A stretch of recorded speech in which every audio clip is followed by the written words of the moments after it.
గడిచిన 24 గంటల్లో భారతదేశంలో ఏం జరిగిందో షార్ట్‌గా 45 సెకండ్‌లో చూసేద్దాం ఇప్పుడు. తెలంగాణ ముఖ్యమంత్రి సీఎం రేవంత్ రెడ్డి హైదరాబాద్ నుంచి అమరావతికి హై స్పీడ్ రైల్వేస్ కావాలని భారతీయ రైల్వేస్‌ని కోరారు. రాష్ట్ర పునర్విభజనలోని హామీ ప్రకారం ఈ హై స్పీడ్ రైల్వేను ఫ్యూచర్ సిటీ హైదరాబాద్ నుంచి అమరావతి మీదుగా పోర్ట్ బందర్ వరకు రైల్వే సౌకర్యం కావాలని సీఎం రేవంత్ రెడ్డి కోరారు. జ్ఞాన భారతం అంతర్జాతీయ సదస్సులో ఈరోజు ప్రధానమంత్రి మోడీ ప్రసంగించనున్నారు. 3 రోజుల పాటు జరిగే ఈ సదస్సులు నిన్న ప్రారంభమయ్యాయి.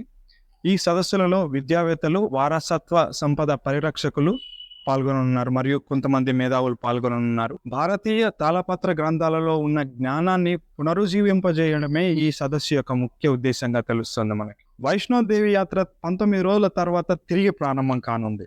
గత ఆగస్టు 26న జరిగిన క్లౌడ్ బస్ట్ కారణంగా వాగులు, వంతెనలు, ఆ గుడి ప్రాంగణంలోని మెట్లు తీవ్రంగా దెబ్బతినడం వలన ప్రయాణికులకు మరియు భక్తులకి రాకపోకలకు తీవ్ర అంతరాయం కొనసాగింది. ఈ సెప్టెంబర్ 14 నుంచి తిరిగి వైష్ణోదేవి యాత్రను కొనసాగిస్తున్నట్టుగా పునఃప్రారంభిస్తున్నట్టుగా దేవాలయ నిర్వాహకులు తెలిపారు. వాతావరణ పరిస్థితులు అనుకూలించినప్పుడు మాత్రమే ఈ యాత్ర కొనసాగుతుందని ఆలయ నిర్వాహకులు తెలియజేశారు. ఇందరితో ఈ రోజు వార్తలు ముగిస్తూ I'm Sridhar Saira signing of.